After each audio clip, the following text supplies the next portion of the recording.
Okay, so I messed up. My phone went to sleep. I still haven't reset it, but I'm just gonna touch it every once in a while. So this is, I guess, now video number 3 for kimchi making. But yeah, I'm just mincing up the garlic.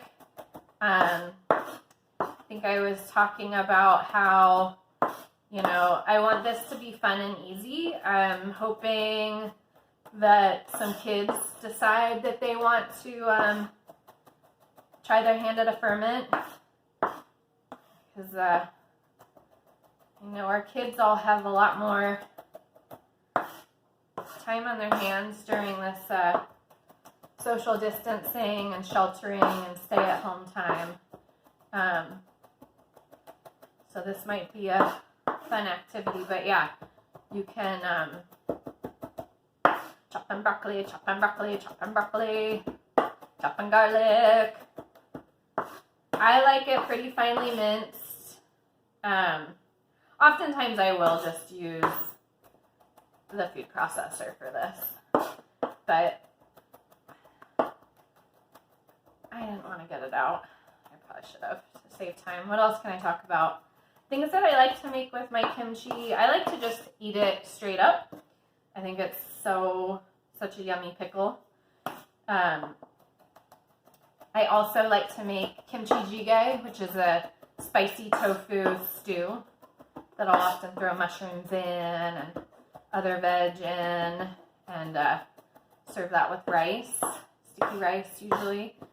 I also like to make Korean kimchi and seafood pancakes. You can do that by scratch, or you can buy big bags of the mix, the floury mix. Rice bowls, kimchi mac and cheese, kimchi grilled cheese. It goes really well with cheese. It really does.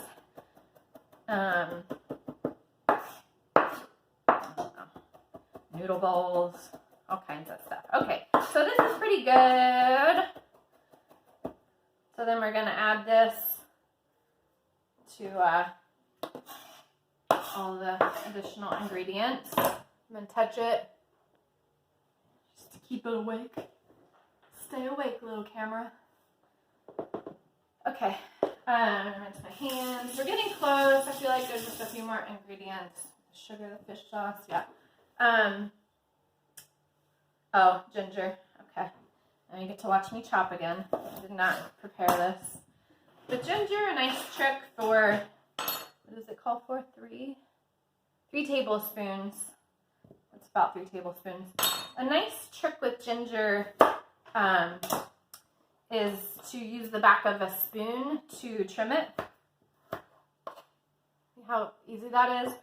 A lot of times, this is actually like pretty nice big ginger, but a lot of times you get like these guys. Look at all those little nooks and crannies.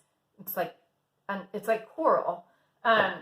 If you're using a knife to peel it, you're gonna just lose so much of the ginger, of the flesh.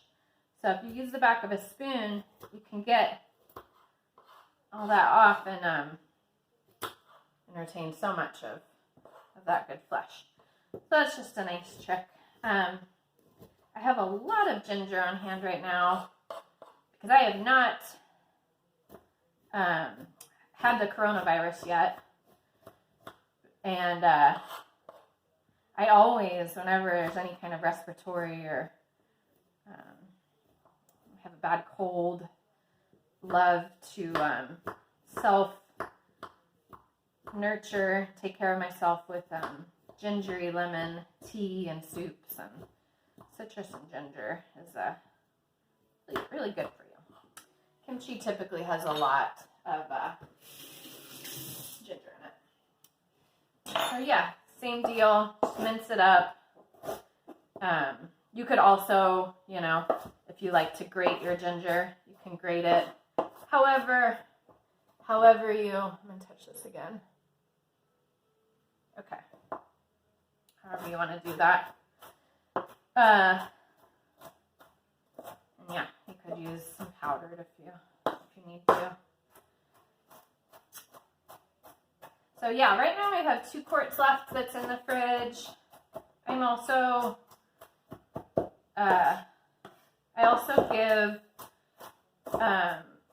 regularly give jars of it to my boyfriend. We don't live together, and he and his housemate, our friend Kevin, they both really like to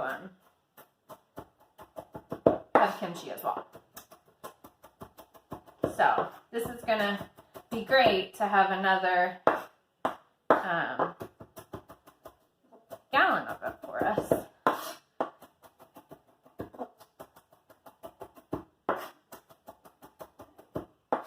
I have never done one of these YouTube videos other than for the recipe testing. I did for the recipe testing of my cookbook that comes out in the fall, Dumplings Equal Love. Oh, the limit is almost reached, it says. So I think my phone has too much info. Next thing is I'm going to add, is I'm going to need to get rid of some of these videos, fish sauce and sugar. But I'm going to go ahead